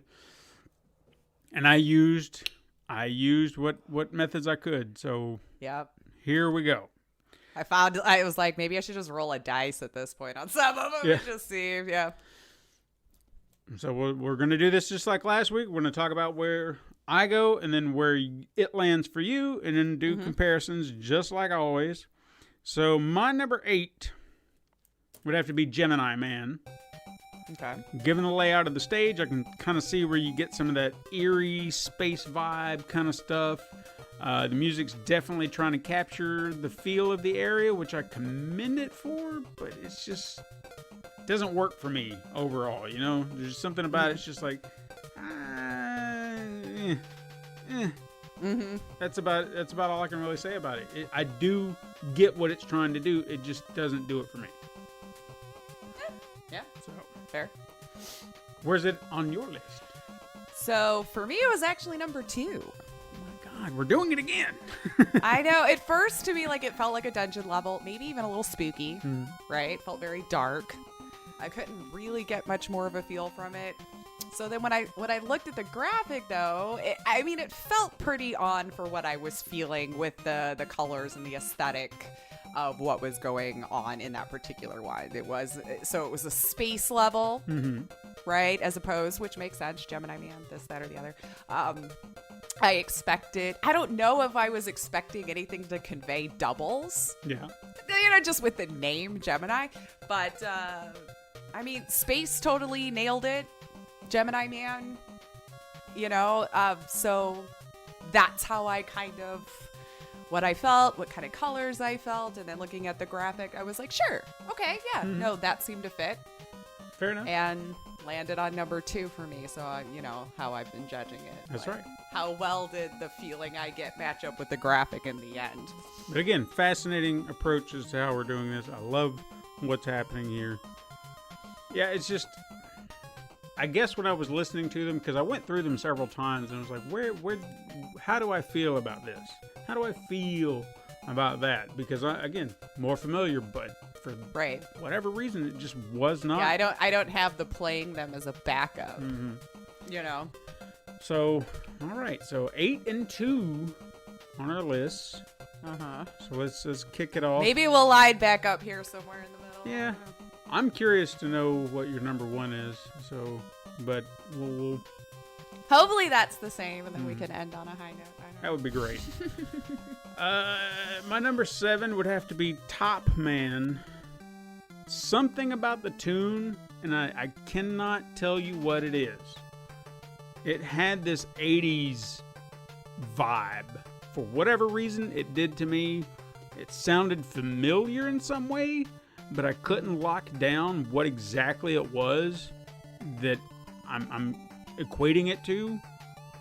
It has some solid energy, but I also kind of see this like if it was on my playlist and I'm being very particular about what I'm hearing, I would skip this one because it's not one of those that's like I have to listen. It's not a must listen. It was just like, nah, and then I'd move along.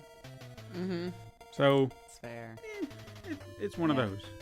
So where is it on your list? Top Man was my 8. 8. So I feel like we were fairly similar there. Like, it did feel like a very fast song, and with the hook coming back around sooner than some of the other songs, I was like, well, maybe is that trying to give me a feeling of spinning, like a spinning top or something, you know?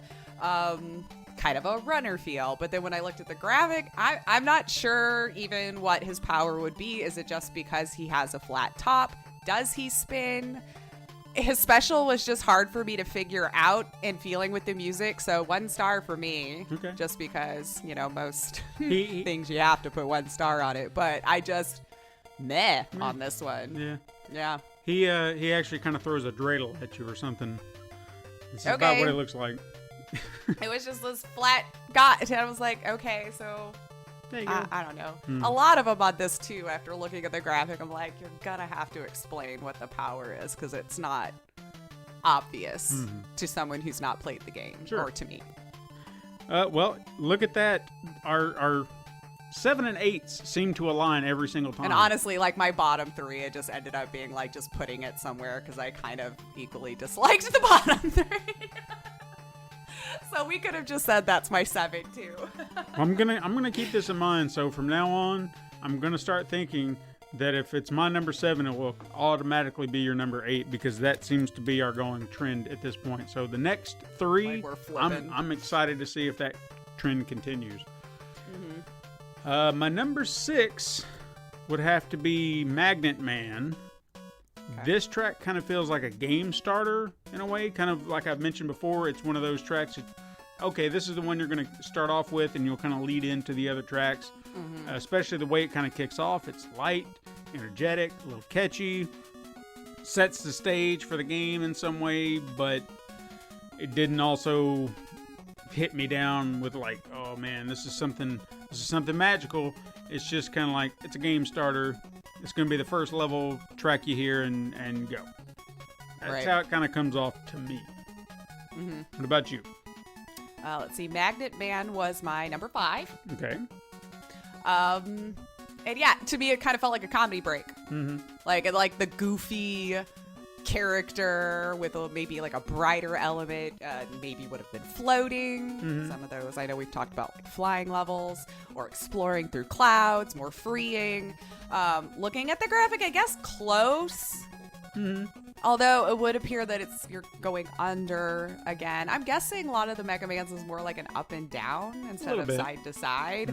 Now that I've seen enough of them, but I mean, he looked like a magnet, so the metal surrounding him in this level definitely fit the name and the aesthetic of being a magnet man. The brightness I was feeling could be captured pretty well with the colors that was used in the level. So it was fine. So it kind of landed in the middle for me. Fair enough. Not too far off. Since you can't have a dead middle with 8. No, that's true. 5 is probably as close as you can get. All right, my number 5 would be Needleman. Now, this starts off with a nice jazzy riff and then segues into something fairly complex, which is a little interesting. It's not nearly as repetitive as some of the other tracks can be. I felt it had a bit of an exploratory element to it, a little bit more than an action beat. So, I mean, it was not something I disliked, but it's okay too. You know, one of those. That's why it's my number 5, my middle ground, so to speak. Right. Was my number 1. Holy shit. Okay. Yeah, Needleman was my number 1. The nice, funky beginning riff. I felt like this level would also be a nice, bright, and colorful, happy. I just got kind of standard side-scroller vibes from it, you know. And like you said, I even wrote down more exploration kind of a feel to it. So what I saw the graphic was definitely bright colors, and it looked like it was that up and down level again, or climbing level. So I felt like with what I felt and what I was looking at, the music was a great fit out of most of them that I sat there and listened to. So Okay. Wow. yeah. Damn. Well, now I'm a little disappointed. I'm kind of hoping I can find a series of games that I've loved and played and that you haven't, and try to. Yeah, we need to reverse this because I need to approach this in the same way that you do. Because I honestly feel like even if I'm trying to remove my bias, there's always going to be just a little bit. It's hard not to, right? Because it's just I've heard these tunes enough times that there's a genuine feeling I have somewhere that it's always going to land somewhere in here. And I feel like this is just where my heart was, despite everything. My number 4 would be Shadow Man. Has kind of a jazzy blues sound that has a crazy good hook, if I'm being honest. That's something out of a spy movie. However, I will say that the fire lava element doesn't quite mesh with the music, despite being wholly unique. So Yeah. I had to drop it because of the disconnect. Sure. Shadow Man was also my number 4. Okay. Wow. We finally matched. So, and I kind of broke my own rules there a little bit, just because I did kind of like that song the best. But again, I wanted to keep with how I'd been doing everything to make it more steady across the board. So, like, I just really dug the soul in this one. I felt like more sneaky, more mysterious, and then just got funky and really happy in the middle. But I just felt like you should be, like, walking the city streets on this one, on the hunt. Yeah. Like those old cartoons with spy versus spy kind of feel. It definitely was more layered and gave it more personality. But then I agree with you. When I looked at the graphic, it just didn't seem to match up with the tune to me at all. I assumed that, like you said, the lava was the waterfalls that was behind a more industrial look to it. And you might have to explain to me why he's called Shadow Man, because as I'm looking at him, again, the name to the aesthetic, it didn't, nothing. What is Shadow? That does he disappear? No. Does he hide? Does he just, okay, so that big blade on his head, he just chucks it. Okay, well, so while I really dug this song the best, it just seemed to not fit what I was looking at all. Yeah. Which probably should have, by my own rules, knocked it down to number 8, but I hated that one song so much. Like, which is why I moved it up. I just liked the song more, so I leveled it up a little bit. Yeah, it's he's that one character that I've never understood. Like, why Shadow? Why not? I was hoping he'd help me out, but if they literally just didn't make any sense, then I'm not alone then. Yeah, maybe there's something else that we're missing, some element that we're missing, because I don't. Or like a language difference somehow. Could be. Maybe. Yeah. Because it feels like he should be like Sharunkin Man or something, because that's what he's got on his head. Like I said, hearing the song and seeing the name, that seemed to fit. But then when I go to see the actual hero, my brain just had this, wait a minute, that's not what I was thinking at all. Yeah. So, so separately, great things. Yeah, absolutely. Now, my number 3. I'm curious if we're going to match up, because you still got a number 3, but you also still have 2 bottom rungs, which kills me. So I'm kind of hoping maybe your number 3 will be my number 1. At least we'll be close, but we'll see. Right. My number 3 was Sparkman. This track, I feel like, has an adventurous feel to it, almost kind of a Western quality in a way. Like, it didn't hit me at first, and the more I heard it, I was just like, there's another element here. And then I heard Western for some reason. So that's where I kind of leaned into that. I feel like it has a great hook. Doesn't scream techno or whatever the level is trying to convey. So it was very, very hard call, because I think I like this tune more than my number 2, but I don't feel like it fits certain criteria enough. So I had to land it here. Sure. So Spark Man was also my number 3. All right. 4. And I could see where you got like the Western. I actually wrote very gallopy and adventurous is how I felt, very toe tappy. So I could see how that would translate into more of a Western feel. Although it just felt like another regular song for a level. So nothing about it gave me special level vibes. It was a good song though. I was tapping along to it for sure. But then looking at the graphic, I'm not sure sparks, but electric. Maybe that's with the tappy. They were trying to get like a, maybe, sparky. Maybe. I don't know, electric, but it could fit the hero just fine. Yeah. So with the song and the hero and the level that I saw, 3 felt fair. Okay, fair enough. Which means your last 2 are at the bottom. I'm sorry. It's okay. I just because my number 1, man, I got a lot to say about it. So, well, I don't want to take the joy from you. So, well, let me ask you this. Okay. Which do you think is my number 2? Your number 2. Take a guess, because we only got 2 left. What 2 I have left. Your number. So I'm guessing your number 2. My number 2. What is my number 2? Snake Man. Hard Man.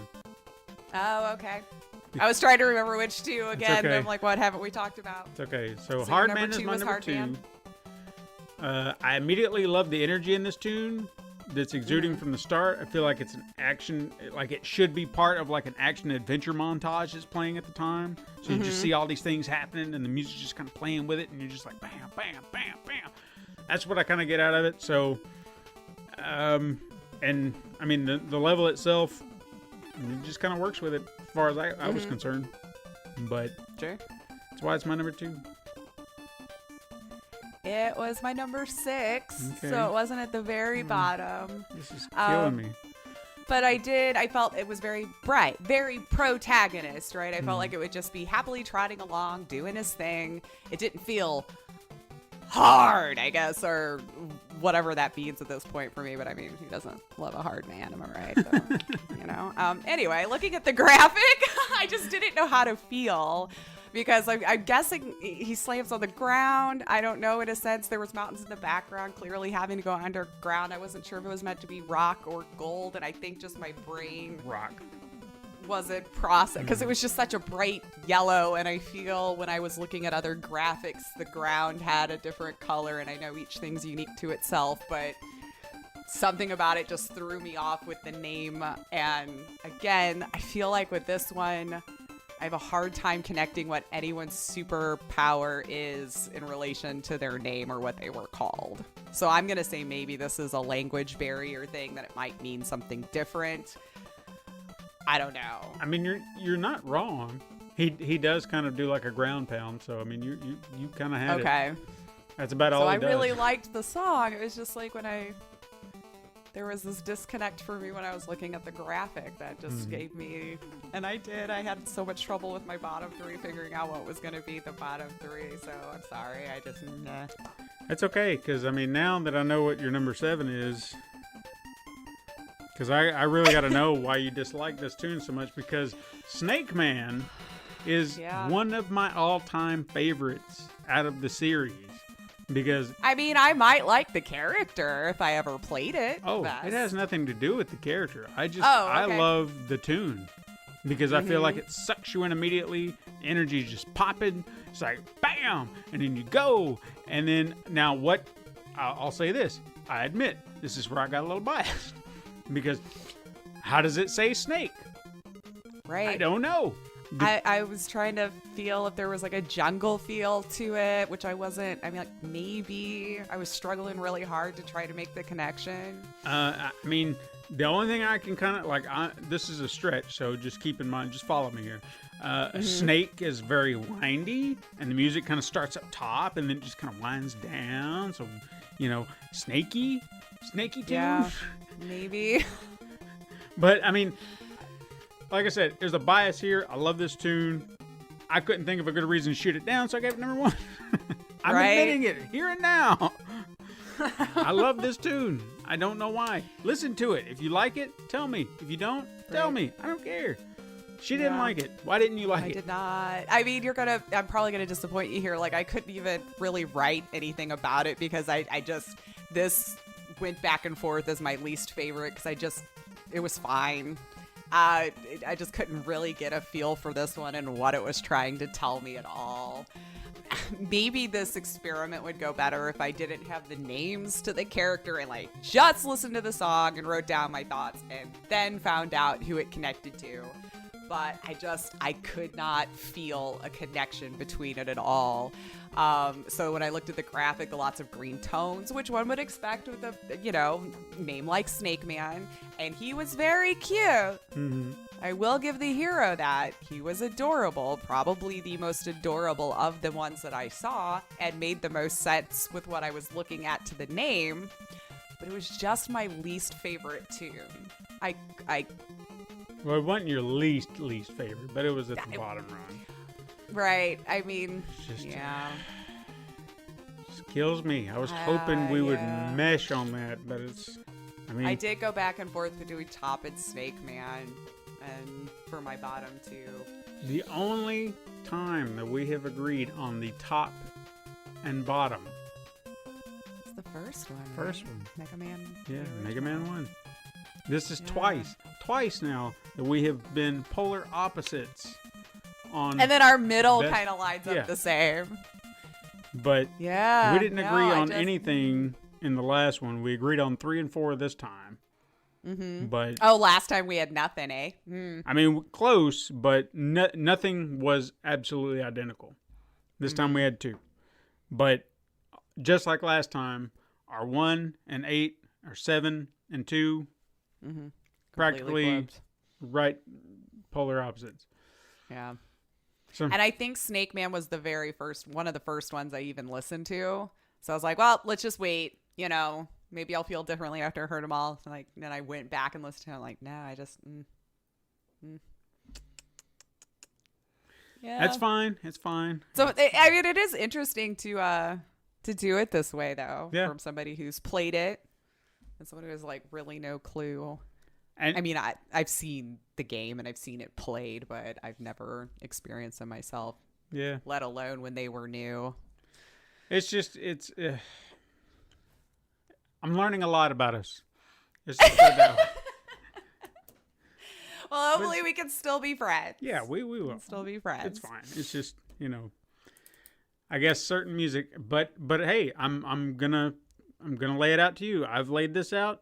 Find me a game with a soundtrack. I know. I was actually thinking about that the other day. If there was even a series that I could think of that I would have been playing for a long time or knew well enough that you may not have. So I'll have to look through my list again and see. Okay. Because it was tough on mine because I don't remember a lot of trilogies or more that I've played from start where I legitimately played 1, 2, 3 when they came out in that order or whatever, that had an amazing score that I would have thought about. So I'll have to think about it because it would be interesting to do it in reverse so I can feel what you're feeling. Like, interesting to hear it from that perspective. I feel like I would enjoy that experience. So I'm going to have to dig around and see if there is one to jog my memory. Because I mean, really the longest series I've ever played And I know I keep getting told I'm not really a gamer because I play this and I can't be a gamer. But The Sims, and like, what am I going to show you music to fit whatever with that? Right. It's basically menu screen music. Like, how do you feel about this menu screen music, you know? I mean, there are other approaches I would like to take to this because I'm having a lot of fun doing this. But I also feel like certain game series, like I don't feel like we could do this with every game series. Sure. Like, I feel like at some point we may have to be like, okay, well, let's take a compilation of tunes from a certain series and then compare them like that. But even still, that's kind of tricky because at some point, say if you gathered up like a well-known game series that's been out for years, the music may have changed. It may have went from something digital to something more instrumental, because a lot of games are using orchestras now. So that's a different flavor as far as I'm concerned. Absolutely. So we'll have to figure that out, because I think there are more conversations to be had. This one was just an easy one because the music is so vital to the game or the games that I felt like it would be fun to kind of explore it. And it's definitely been interesting. No, this was fun. Yeah. This was fun. This was a good idea.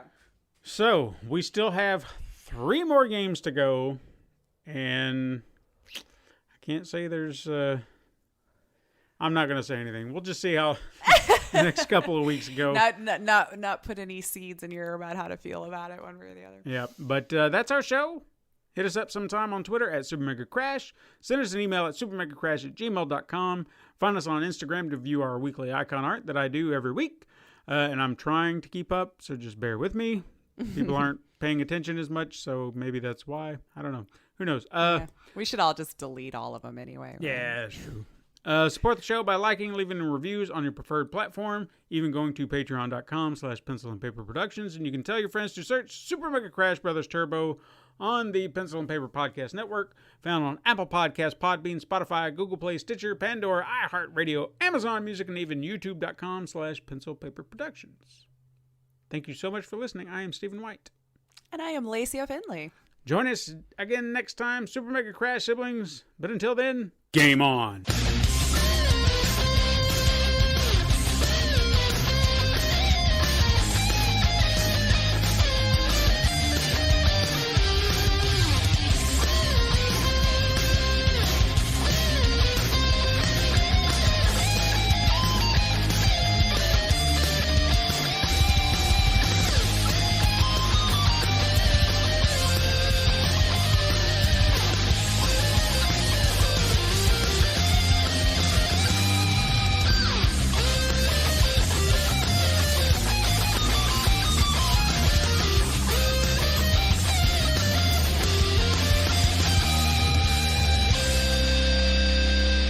This has been a Pencil and Paper Podcast Network production.